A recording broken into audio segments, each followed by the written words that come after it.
বিজেপির হয়ে নির্বাচন কমিশনের একাংশ কাজ করছে, বিস্ফোরক অভিযোগ করলেন তৃণমূল প্রার্থী। নবদ্বীপ ব্লকের তিওরখালী বোর্ড প্রাথমিক বিদ্যালয়ে ভোট গ্রহণ কেন্দ্র পরিদর্শনে এসে বললেন রানাঘাটের তৃণমূল প্রার্থী মুকুটমণি অধিকারী। তিনি বললেন সকাল সকাল সুন্দরভাবে ভোট চলছে, কিন্তু অনেক জায়গায় বিজেপি অশান্তি করার চেষ্টা করছে বলে অভিযোগ তার।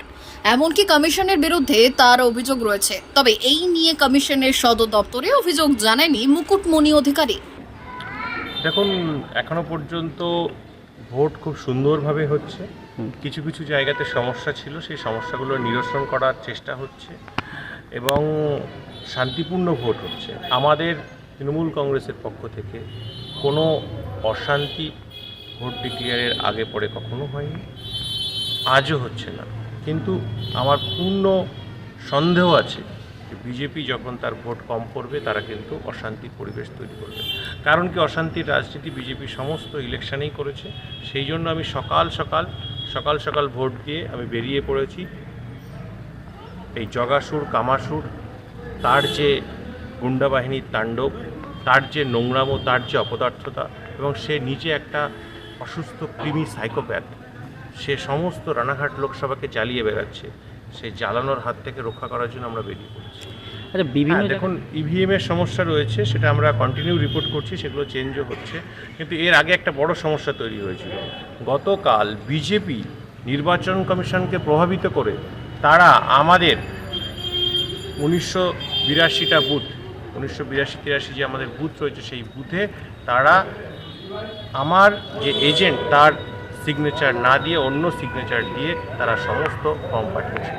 তো সেই জায়গায় দাঁড়িয়ে একটা বিভ্রান্তি তৈরি হয়েছিল। আমরা প্রেশার ক্রিয়েট করার পর সারা রাত জুড়ে সেটা চেঞ্জ হয়েছে, সকালেও চেঞ্জ হয়েছে। তাই যে নির্বাচন কমিশন বিজেপির কাছে বিক্রি হয়ে গেছে, যে সেন্ট্রাল ফোর্স বিভিন্ন জায়গায় আমাকে ঢুকতে দিচ্ছে না, তুই তাকারি করে কথা বলছে, সেই জায়গায় দাঁড়িয়ে ফেয়ার ইলেকশন বিজেপির কাছ থেকে আপনারা শুধু রানাঘাট লোকসভা কেন, সারা ভারতবর্ষে আশা 75 to 80 এরকম মোটামুটি ভোট পড়তে পারে। আর রানাঘাট লোকসভাবাসীর কাছে করজোড়ে বিনতি, যে 5 বছর ধরে যে জ্বালায়, যে অত্যাচারে, যে বঞ্চনার মধ্য দিয়ে আপনারা কাটিয়েছেন, এবং একজন প্লে বয়, একজন বিকৃত মনস্ক, একজন সাইকোপ্যাথ, একজন অসুস্থ কৃমি, তাকে যে আপনারা জিতিয়েছিলেন, এবার তার হাত থেকে রানাঘাট লোকসভাকে রক্ষা করতে আমাকে ভোটদান করবেন। আমি আপনাদের সেবক হয়ে থাকবো। প্রচারের শেষ লগ্নে পারিবারিক অশান্তিকে রাজনৈতিক মঞ্চে তুলে নিয়ে আসলো, এটা কি বলবো? দেখুন, যে সমস্যাটা জগন্নাথ সরকার তৈরি করেছে, নিজে তো বিভিন্ন নারী ঘটিত কেলেঙ্কারির সঙ্গে যুক্ত। এই বয়সে একজন শারীর শিক্ষার প্রাক্তন শিক্ষক সে কিভাবে এইরকম নোংরামোর সঙ্গে যুক্ত হতে পারে? এবং নদিয়ার পবিত্র ভূমি, যেখানে প্রত্যেকটা মানুষ ধার্মিক, সারা পৃথিবীর মানুষ আসে এখানকার চরণধুলি গ্রহণ করতে, সেই জায়গায় দাঁড়িয়ে সেখানকার সাংসদ হয়ে, সে যে পার্টিরই হোক না কেন, এত নোংরা, ব্যভিচারী, নীচ এবং অসুস্থ মানসিকতার হতে পারে, সাইকোপ্যাথ বলতে পারেন, সেটা কিন্তু নদিয়ার মানুষ ভালোভাবে গ্রহণ করছে না। আমি নদিয়ার মানুষের কাছে করজোড়ে বিনতি করব, আমি আপনাদের ঘরের ছেলে হিসাবে আপনাদের সেবায় ব্রতী থাকব।